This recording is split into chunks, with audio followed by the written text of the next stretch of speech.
Hello class, and welcome to our second to last video of this semester. As wild as it is to think about the fact that this is our last week, I'm going to avoid waxing nostalgic or philosophical until the next video. Today, we have business to do. First of which is your course evaluations. You should have received an email from the English department by now asking you to fill out an online course evaluation. They work exactly like any other sort of course evaluation that you have filled out before. They're completely anonymous, and I don't receive them until after the semester is over. I know it's likely to be one of those things that gets lost in your email and maybe sits in the back of your head for the next week or so until you remember and it's too late.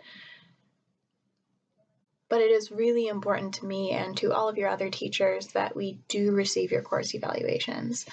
I use these to learn how to teach better. I use them to understand what I'm doing well and what works for my students and what I can be doing better or what's not really hitting home in the way that I might think it is. So please do fill out the course evaluation. The next matter of business is your final project, Portfolio 4. Portfolio 4 will be due on Blackboard through the journal function the same way that Portfolio 3 was. You'll be able to submit multiple documents. I'm going to open the submission spot on Friday, and you can have until Monday to submit it. So I'm giving you an extension just because I can. If you have a really loaded finals week and you want to get it in sooner rather than later, that option will be available to you.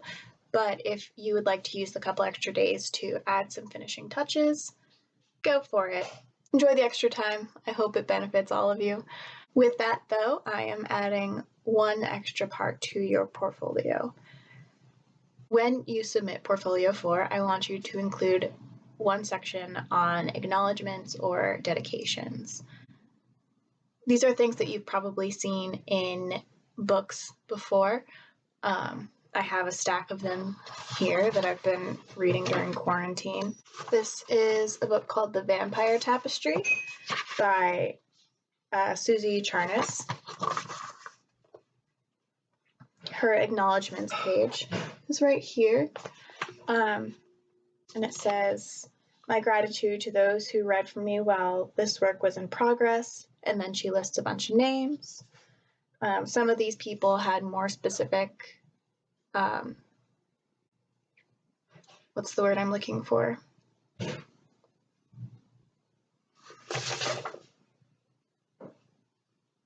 Contributions. Some of these people had more specific contributions, and she gets into that, but some of them were just readers, and she thanks them. They're not all that long. This one is Storm of Swords by George R.R. Martin, and he says, "For Phyllis, who made me put the dragons in." And that's all he says. Here is Pet Sematary by Stephen King. He says, "Here are some people who have written books telling what they did and why they did those things." And then he lists a bunch of people. Here are some people who have not written books telling what they did and what they saw. The man who buried Hitler, the man who performed the autopsy on John Wilkes Booth, the man who embalmed Elvis Presley, the man who embalmed, badly, most undertakers say, Pope John the 23rd, the 200 undertakers who cleaned up Jonestown, carrying body bags, spearing paper cups with those spikes custodians carry in city parks, waving away the flies, the man who cremated William Holden, the man who encased the body of Alexander the Great in gold so it would not rot, the man who mummified the pharaohs. Death is a mystery, and burial is a secret."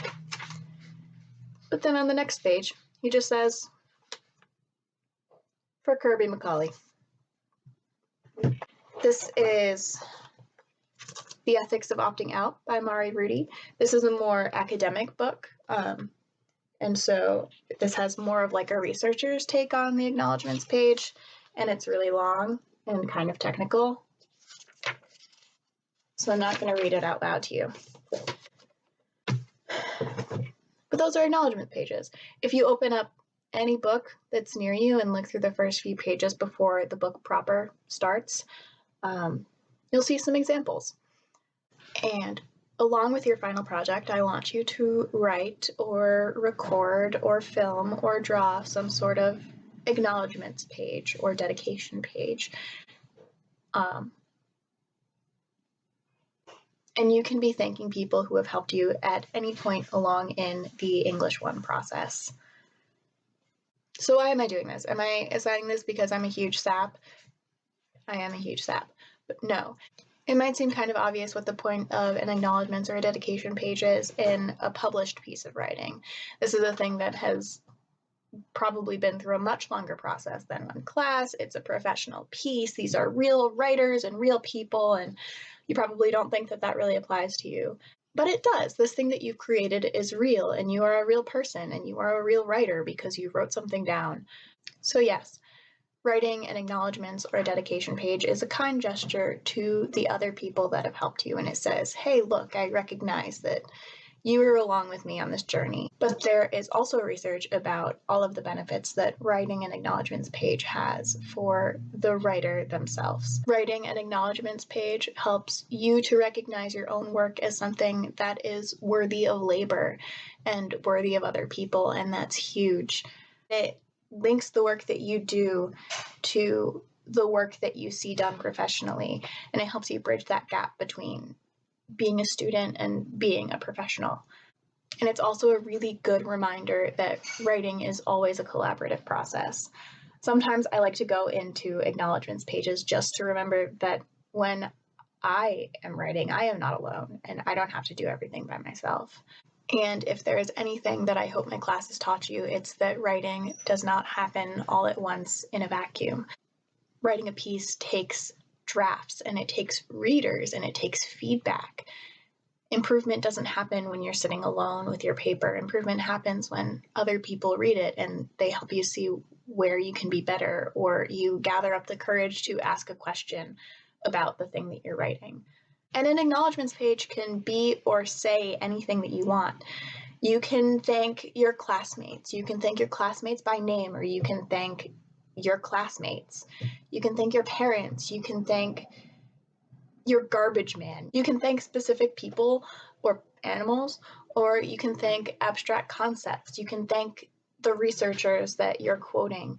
You can thank a librarian if you talked to one. It's a way of reflecting on your process that's a little bit more interesting and I think fun to write than having you do a standard reflection paper where you say, this is everything that I think went well, this is everything that I think should go better. People don't get the chance to thank people enough, I don't think. I think we're all really busy saying sorry all the time for things that we should be saying thank you for. So your job in this project is to say thank you to anyone that you'd like to thank. And in my Friday video, I will do the same. I will acknowledge the people that made it possible for me to teach this class to you all.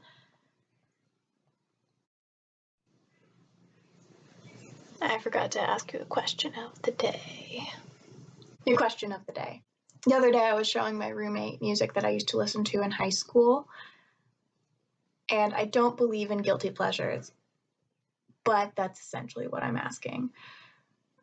I want to know one song that you've been listening to for a long time that you know isn't technically good or cool, but that you still love anyway. Something fun. Leave your answers in the comment section. I think that's all I've got for today. Reach out through email or text or group me if you have any questions about the final project. Remember to respond to the question of the day in the comments below with your guilty pleasure.